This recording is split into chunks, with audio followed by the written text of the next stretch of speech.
Olá pessoal, aqui é o professor Evandro e hoje continuaremos falando de função modular. Na aula de hoje, não vamos fazer todos os passos que fizemos na aula passada, por isso é importante que você tenha visto a nossa aula anterior, que está no link na descrição do vídeo. Na descrição está também uma lista de exercícios que você pode fazer o download para resolver e ver se entendeu bem o que vimos até aqui. Então, dando sequência à nossa aula, temos aqui novamente a definição de função modular. E o primeiro exemplo de hoje é a nossa função g de x igual a meio de x. Logo, a nossa f de x vai ser igual a módulo de meio de x. Logo, fazendo o mesmo processo da aula passada, a gente vai ter que a f de x é igual a meio de x. Se meio de x for maior ou igual a zero, ou seja, isso vai ser sempre verdade quando x for maior ou igual a zero. E a f de x é igual a menos meio de x, se meio de x for menor do que zero. Isso sempre vai ser verdade para todo x menor do que zero.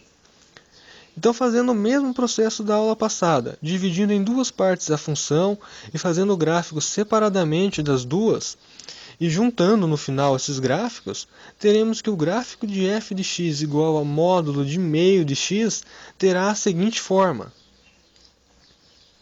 Fica como um exercício para vocês fazerem o processo da aula passada e verificar se o gráfico é realmente dessa forma. Agora, comparando esse gráfico com o gráfico de f de x igual a módulo de x, que fizemos na aula passada, percebemos que a abertura do gráfico de f de x igual a módulo de x é menor do que a de f de x igual a módulo de meio de x. Agora, no exemplo 2, temos que g de x é igual a 5x. Logo, a f de x é igual a módulo de 5x.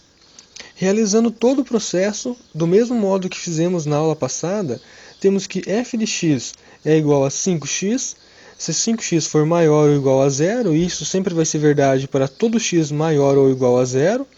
E f de x é igual a menos 5x se 5x for menor do que zero. Isso sempre vai ser verdade para todo x menor do que zero. E o gráfico de f de x igual a módulo de 5x terá a seguinte forma. Também fica como um exercício para vocês fazerem o processo da aula passada e verificar se o gráfico é realmente dessa forma. Agora, para finalizar, comparamos os gráficos de f de x igual a módulo de meio de x, f de x igual a módulo de x e f de x igual a módulo de 5x. Veja que quanto maior for o número que estamos multiplicando o x dentro do módulo, menor será a abertura do nosso gráfico. Ou seja, concluímos que quanto maior for a constante c maior do que zero, mais próximo os lados do gráfico da nossa função f de x igual a módulo de cx irá estar do eixo y. Então, pessoal, para a aula de hoje seria isso, uma aula um pouquinho mais curta, mas se você entendeu a aula passada, você não teve nenhum problema para entender a aula de hoje. Então, agora, como exercício, tem a lista que eu deixei abaixo na descrição do vídeo que você pode estar fazendo como sugestão para ver se você realmente entendeu os conceitos que foram trabalhados até aqui. Obrigado e até mais.